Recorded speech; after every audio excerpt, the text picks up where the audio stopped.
Welcome back, Buzzworthy entrepreneurs. Last week, we flipped the script on traditional marketing focus, discovering why identifying your what needs to be more important and what happens before your who.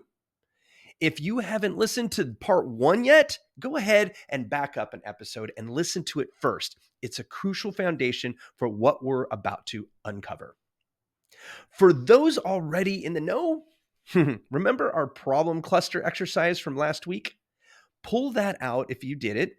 If you haven't, no worries, but you're going to want to catch up after this episode because today we're transforming those problem clusters into what I call your solution framework. Let me share a story that perfectly illustrates why this matters. Last month, I worked with Rachel, a brilliant operations consultant.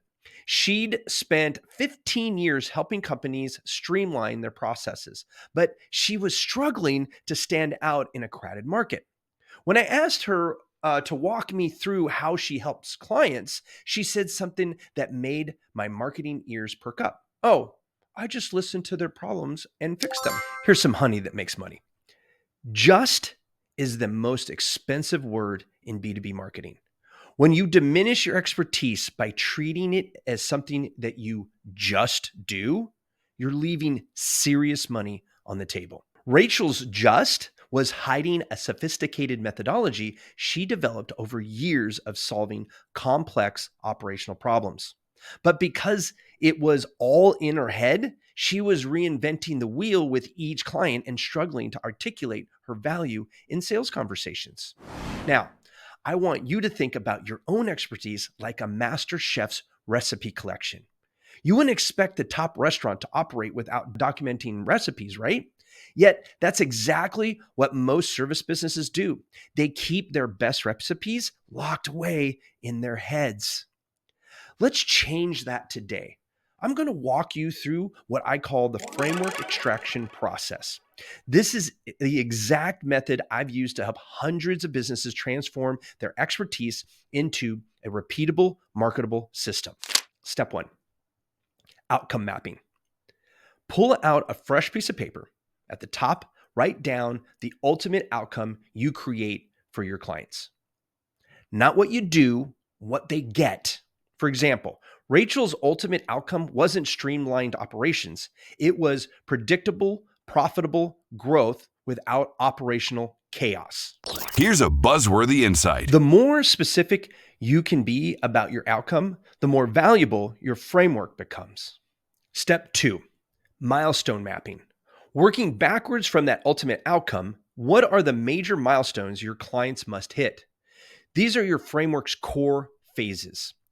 Rachel identified 4 key milestones: operational assessment, process optimization, team alignment, and performance measurement. Step 3, critical requirements. Under each milestone, list what absolutely must happen for success. These become your framework's subcomponents. Don't write down everything you might do. Focus on what must happen every single time. Let me show you how this transforms your marketing. Remember that fractional CFO I mentioned a few episodes ago? Once we extracted his framework, we discovered he had a unique 5-step process for improving cash flow while reducing tax burden. Instead of marketing himself as helping with finances, he now had a proprietary system he could name and sell. Frameworks create clarity. Clarity creates confidence. And confidence creates sales. But here's where most businesses stumble. They try to include everything they know in their framework. Your framework isn't about documenting everything you do. It's about capturing your unique approach to solving problems. Think of it like a recipe for your grandmother's famous sauce. She might adjust seasonings based on taste, but the core ingredients and process never change. That's your framework.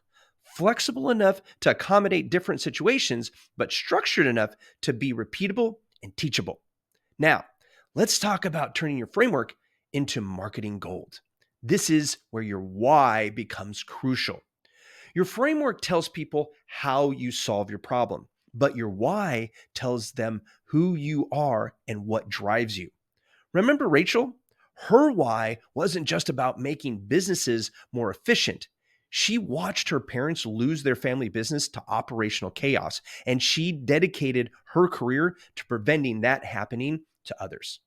That emotional driver transformed her framework from a process into a mission.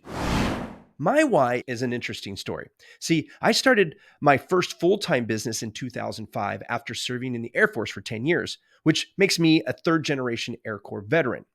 Both of my parents served during the Vietnam War, and my grandfather served in World War II. But I wouldn't say that I grew up a very patriotic person, but I did have an inspired view of our country. I actually joined the service out of necessity. I was stuck in a rut and needed to get out of California and get a college degree. 10 years later, I had traveled to 11 countries learning how awesome our country is. When I separated in 2005, I was unhireable because of the specialization I had in the service and the fact that I didn't finish my college degree. But what I did have was 15 years of being a part-time working musician and a disdain for my recording studio experiences. So I started a recording studio in Anchorage, Alaska, of all places.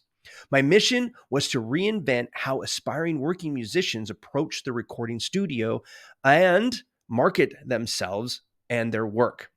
Fast forward 13 years and several pivots later, and I owned a multi-million-dollar creative agency, which I successfully grown broke. How? By focusing on growth for growth's sake. See, I started my business out of necessity, just like I joined the service. But like my time in the service, I grew to understand so much more about myself and my values than when I started. So in 2019, I burned my creative agency to the ground and started a completely virtual company. It wasn't pretty. Actually, it was one of the most painful things I've ever been through. But through the process, I was forced to dig deep and get clear on why I was fighting so hard. And in that self-exploration, I discovered how much of a patriot I actually am. I discovered that I thrived to serve, to protect, and to teach. I also didn't want any other entrepreneur to go through what I did. So my why was born. I wrote it down. I now have a framed piece of word art in my studio to remind me of my why and keep it top of mind. It reads, I help entrepreneurs avoid the painful mistakes of growth-focused marketing so they can build sustainable, profitable businesses that serve their communities and strengthen our economy. Because I believe that a strong, small and medium-sized business community are the backbone of American prosperity. Now, you might think this is grandiose, but it is the truth. Every word in my why drives what I do. It's why I do this podcast.